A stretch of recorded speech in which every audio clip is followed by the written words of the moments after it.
The ending to Jaws is, in my opinion, one of the greatest finales in cinematic history. Steven Spielberg masterfully brings all the tension and emotion of the film to, literally, an explosive climax. We begin with Quint's death. A friend of mine made a great point about Quint and his boat, the Orca, being the same character.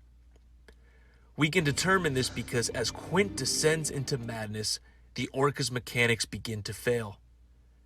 The boat is then broken in two by the shark, as is Quint. When Quint is finally dragged under the water, the Orca too begins to sink. This is the point in the film where Chief Brody must step up and complete his arc.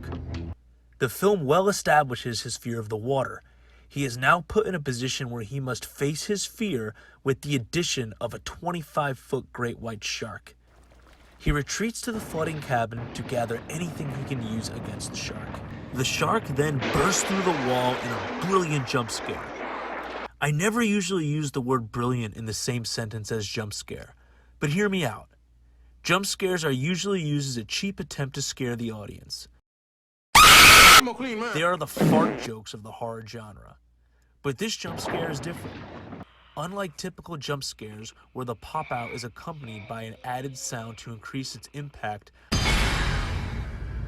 this one includes only the shark and the sound made from breaking through the wall. This means that it is not an unexpected increase in noise level that is scaring the audience, it is the shark itself. This is not the only time the film does this. Also, unlike typical jump scares, the shark stays and so does the danger. This means that the audience will jump, then continue to be scared. At this point, Brody throws a scuba tank into the shark's mouth. It is unclear whether he is doing this because he already plans on blowing up the shark or if it is just a desperate attempt to make the shark go away. I'm going to go with the former, but I believe that is up for debate, which makes this sequence that much more interesting. Brody climbs out of the cabin to the bridge of the boat. It is clear that the Orca is submerging fast and time is short, adding tension to Brody and the audience. I doubt this was intentional, but the shark jaws on the front of the boat can be foreshadowing the shark's demise, since the jaws are sinking and Brody is rising. Brody is armed with Quint's M1 Garand and a spear. Before prepping the rifle, he looks out to sea and spots the shark's fin in the distance. This sets up the showdown to come. John Williams' score plays lightly at the sight of the shark's fin, almost implying the shark preparing for a final battle.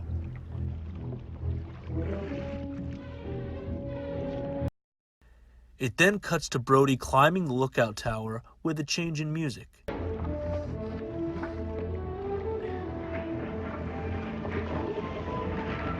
The music is faint and hopeful, telling the audience that Brody has a small chance in success. We cut to the water, reminding us that the shark can emerge at any moment. We then go to a far shot of Brody resting on the tower, awaiting the inevitable attack.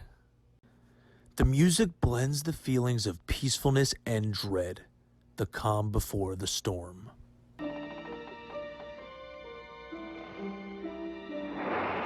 The shark pops up from the water again in yet another amazing jump scare. We get a great over-the-top angle of Brody and the shark. The shot seems to convey death awaiting Brody from below. We, the audience, and Brody can clearly see the tank still in the shark's mouth. We can still argue on whether Brody came up with his plan at the moment or in the cabin before. Brody then begins to stab the shark with the spear, literally man versus beast.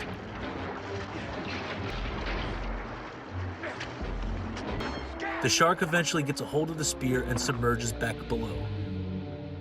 Brody then adjusts himself on the tower with the rifle.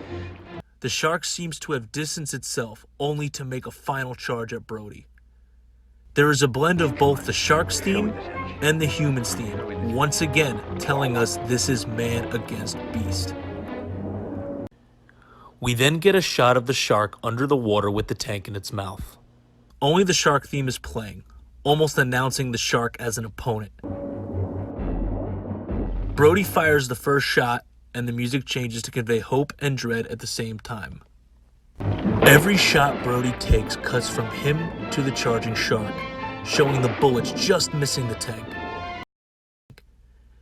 Spielberg displays tension, terror, anxiety, and excitement all in one with this scene. Just as the shark surfaces for the kill, Brody says, "Smile, you son of a bitch," and fires the kill shot. His voice seems to be intentionally altered with slow motion. I'm guessing this was to 1, savor the moment, and 2, give Brody's voice more of an impact. We then cut to the shark exploding and, in my opinion, one of the most satisfying deaths as a villain. Yes, I believe the shark has surpassed the title of monster and should be considered a villain. Spielberg once said in an interview that as long as you have your audience invested for the first 90% of your film, they'll accept something unbelievable in the finale. Spielberg had this theory that no ending is unbelievable if you have won your audience in the first 2 hours. Even though the idea of a shark exploding from a scuba tank is ridiculous, we not only buy it, but we love it because of how invested we are in the film. If something like this happened in the first 20 minutes, it simply would have not worked. The same can be said in the finale of Jurassic Park, another masterpiece by Spielberg.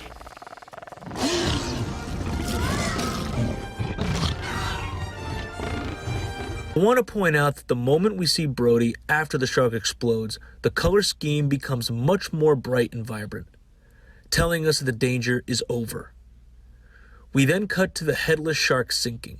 The music is calm, mysterious, and almost tragic, possibly implying that we still know so little about sharks, and it's unfortunate that an animal like this had to be killed.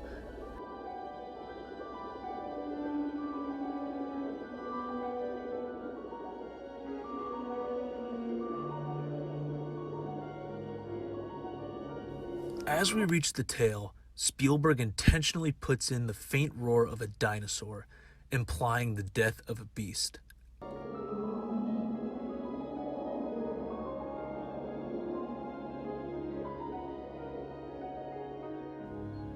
We then cut to a shot of Brody smiling in victory. As I said before, the colors are much more vibrant, and you can now hear seagulls.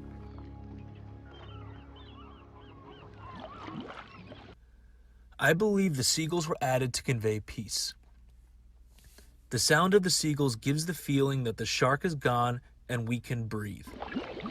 Hooper then emerges, telling us that he is alive and yet another implication that the danger is over. It is as if villagers are coming out from hiding after the dragon has been slain. Brody is caught off guard and seems scared at first. Once he realizes it's Hooper, the two laugh in celebration. Brody appears to be completely comfortable in the water, completing his arc. The two then paddle to land and try to figure out what day it is. Hey, what day is this? It's Wednesday. It's Tuesday, I think. I feel this is meant to show that, for the last few days, these men have been in another world, the shark's world. This is implied with symbolism of going into the shark's mouth earlier in the film. Now they are metaphorically emerging from the shark's mouth and headed homebound. Brody confirms his arc with the line, I used to hate the water. Hooper replies with, I can't imagine why. This is most likely intended to just be light humor, but it can be interpreted as Hooper gaining a new fear of the water and sharks after this experience, having somewhat of an arc of his own opposite to Brody. We can see a jubilee of seagulls. They are most likely gathering to eat the remains of the shark, but I always saw this scene as a celebration of the shark's defeat and the water being safe again. Well, that was my analysis on the ending to Jaws. If there's anything you think I missed, please comment down below. I would love to hear what you have to say. If you like this video, please hit that like button and subscribe to the channel. There will be plenty more analysis videos to come. There's also other great videos and reviews you could check out on the channel. I'm Ron from Redefine Our Prime. Thanks for watching, everyone.